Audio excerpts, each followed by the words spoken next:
Hello everyone, welcome to my channel Joyantamathi Learning. আজি আমি এই ভিডিওটিত এটা খুব ইম্পৰ্টেণ্ট বিষয় আলোচনা কৰিম।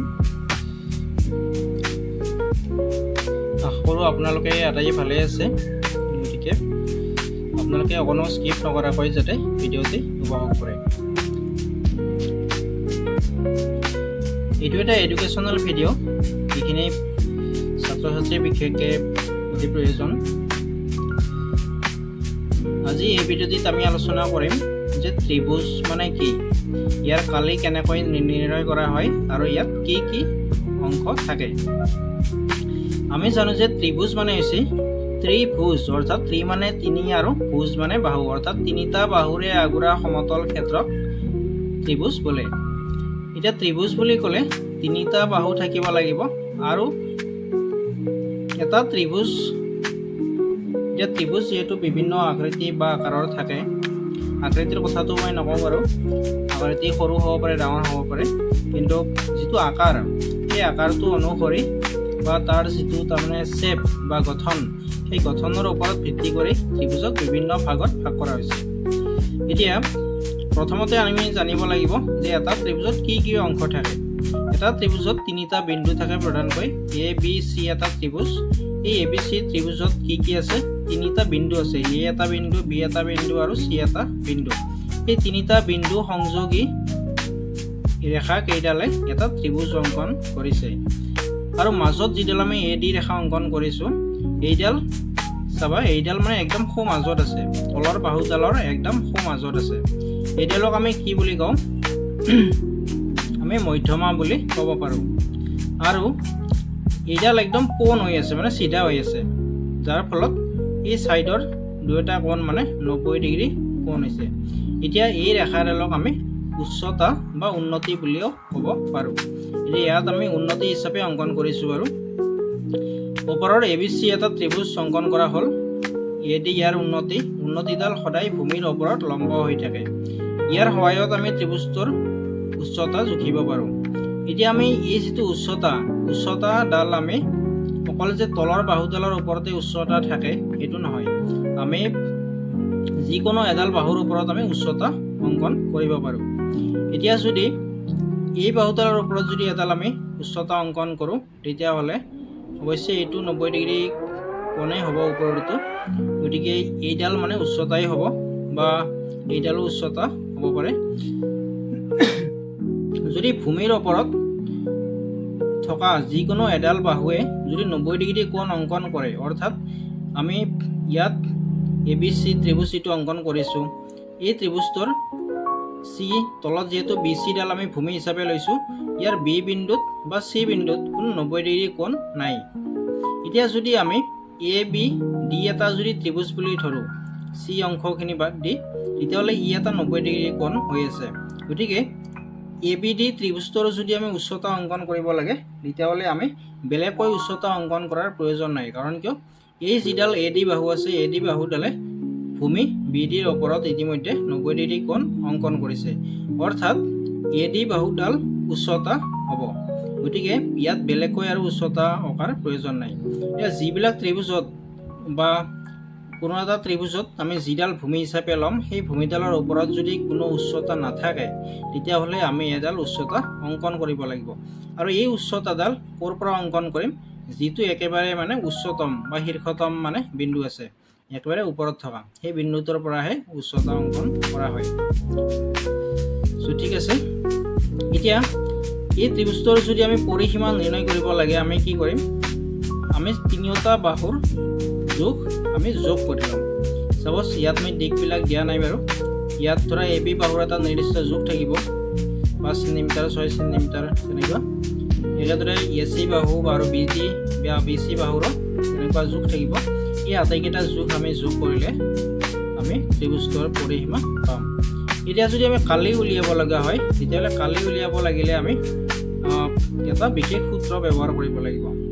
এয়া হৈছে half into base into height, বা আমি শ্বৰ্টকৈ আমি half into b into h লিখিব পাৰোঁ। আৰু আমি যদি অসমীয়াত লিখোঁ তাক হাফ ইনটু ভূমি ইনটু উচ্চতা, হাফ পূৰণ ভূমি পূৰণ উচ্চতা। অৰ্থাৎ ভূমি মানে হৈছে তলৰ যিডাল বাহু, বা আমি যাক ভূমি হিচাপে লওঁ, তলৰ বাহুডাল নহ'বও পাৰে, আৰু উচ্চতা অৰ্থাৎ ভূমিৰ ওপৰত যিডাল মানে শীৰ্ষতম বিন্দু সংযোগী কোণ ৰেখা হ'ব বা 90 ডিগ্ৰী কোণ অংকন কৰা যিডাল ৰেখা হ'ব এইডালেই হৈছে উচ্চতা বা উন্নতি। উচ্চতাক আমি উন্নতি বুলিও কওঁ। এতিয়া ত্ৰিভুজটোৰ কালি হ'ব হাফ পূৰণ ভূমি পূৰণ উচ্চতা। এতিয়া আমি ধৰি লৈছোঁ যে ভূমিৰ জোখ আমি 6 চেণ্টিমিটাৰ ধৰিছোঁ, উচ্চতাৰ জোখ 4 চেণ্টিমিটাৰ ধৰিছোঁ।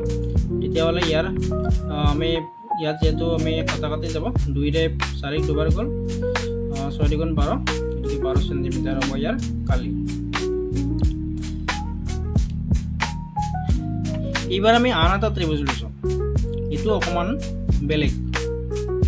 ইয়াত কি বেলেগ আছে যে ত্ৰিভুজটো দেখাত বেলেগ, তাৰ লগতে ইয়াৰ যিটো উচ্চতা আছে উচ্চতাৰ জোখ আমাক দিয়া নাই। এতিয়া উচ্চতাৰ দিশ নোহোৱাকৈ আমি কেনেকৈ কালি উলিয়াম, এইটো এটা ডাঙৰ সমস্যা। এতিয়া আমাক উচ্চতা আৰু ভূমি এই দুটা বস্তুৱে আমাৰ প্ৰয়োজন হয় কালি উলিয়াবলৈ। ইয়াত আমাৰ ভূমিৰ জোখটো বাৰু দিয়া আছে, কিন্তু উচ্চতাৰ জোখ আমাক দিয়া নাই। এতিয়া উচ্চতাৰ জোখ যদি দিয়া নাথাকে তেতিয়া আমি কি কৰিম বা কেনেকৈ কালি ইয়াৰ নিৰ্ণয় কৰিম। আন এটা বাহু আছে ইয়াৰ, যিডাল আটাইতকৈ দীঘল বাহু, এই দীঘল বাহুডালৰ জোখ কিন্তু দিয়া আছে। এতিয়া চোৱা, এই দীঘল বাহুডালক কি বুলি কয়, অতিভুজ বা হাইপোটেনিউজ। অতিভুজ মানে কি, যে যিকোনো ত্ৰিভুজৰে আটাইকেইটা বাহু মানে সমান নাথাকে সাধাৰণতে, আৰু যদি আটাইকেইটা বাহু সমান হয় তেতিয়াহ'লে আমি তাক সমবাহু ত্ৰিভুজ বুলি কওঁ।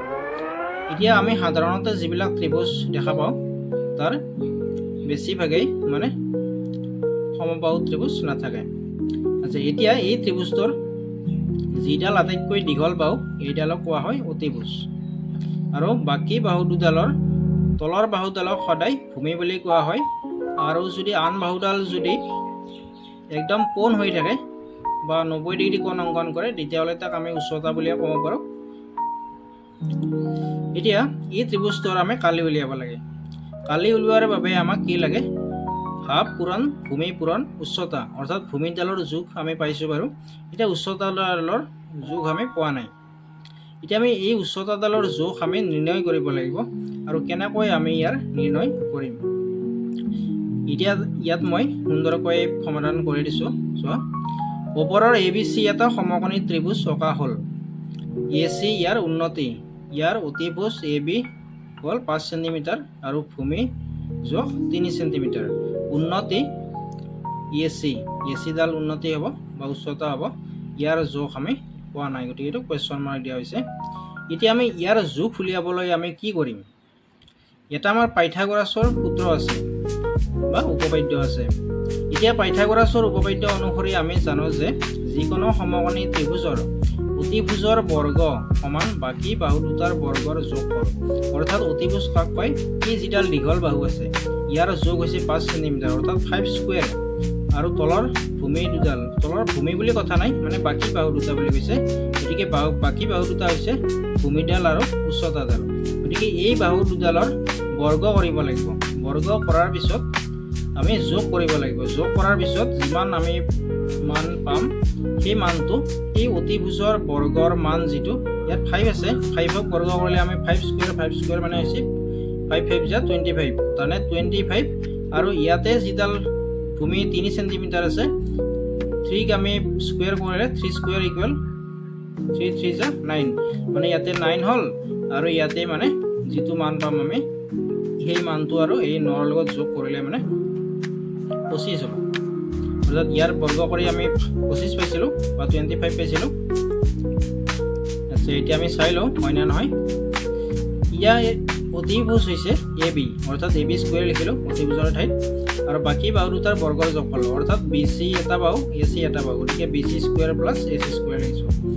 এতিয়া ABৰ মান আমি পাইছোঁ 5, গতিকে 5 স্কুৱেৰ, BCৰ মাপ পাইছোঁ 3 স্কুৱেৰ, কিন্তু ACৰ মাপ আমি পোৱা নাই। AC স্কুৱেৰটো এনেকৈ থাকিল। এতিয়া 5 স্কুৱেৰ লিখিলোঁ, 3 স্কুৱেৰটো আমি কি কৰিছোঁ ইফালে লৈছোঁ, অৰ্থাৎ সংখ্যাখিনি এফালে লিখিছোঁ আৰু এফালে অকল AC আছে। এতিয়া AC স্কুৱেৰটো আমি ইফালে লৈছোঁ আৰু বাকী সংখ্যাখিনি আমি ইফালে লৈছোঁ। এতিয়া 5 স্কুৱেৰ মানে হ'ল 5 5 গুণ 25 গোটেই 25 লিখিলোঁ 3 স্কুৱেৰ মানে 3 3 গুণ 9 লিখিলোঁ এতিয়া আমি 25ৰ 9 গ'লে কিমান 16 AC স্কুৱেৰ ইকুৱেল 16 পাইছোঁ এতিয়া আমি এই 16 যিটো বা 16ও আমি লিখিব পাৰোঁ 4 স্কুৱেৰ যেহেতু 4 4 যা 16 গতিকে আমি 4 স্কুৱেৰ লিখিলোঁ এতিয়া আমি কি কৰিছোঁ দুইফালে স্কুৱেৰ আছে দুইফালে স্কুৱেৰটো আমি উঠাই দিছোঁ যেহেতু দুইফালে এটা সমান মান আছে আমি সেই মানটো আমি উঠাই দিব পাৰোঁ বা সংখ্যাৰ ক্ষেত্ৰতো আমি পাৰোঁ তেনেকৈ গতিকে AC ইকুৱেল 4 সেন্টিমিটাৰ পাইছোঁ দুইফালে বৰ্গ উঠাই দিয়াৰ পিছত এতিয়া আমি ভূমিৰ মাপ আমি দিয়াই আছে আৰু অতি যেতিয়া আমাৰ উচ্চতাৰ মাপো আমি পালোঁ এতিয়া আমি ত্ৰিভুজটোৰ কালি সহজতে উলিয়াব পাৰিম এতিয়া সূত্ৰটো আমি লিখি ল'লোঁ উচ্চতা আৰু ভূমিৰ মাপ লিখিলোঁ এতিয়া আমি এইখিনি সমাধান কৰি পাইছোঁ 6 বৰ্গ সেন্টিমিটাৰ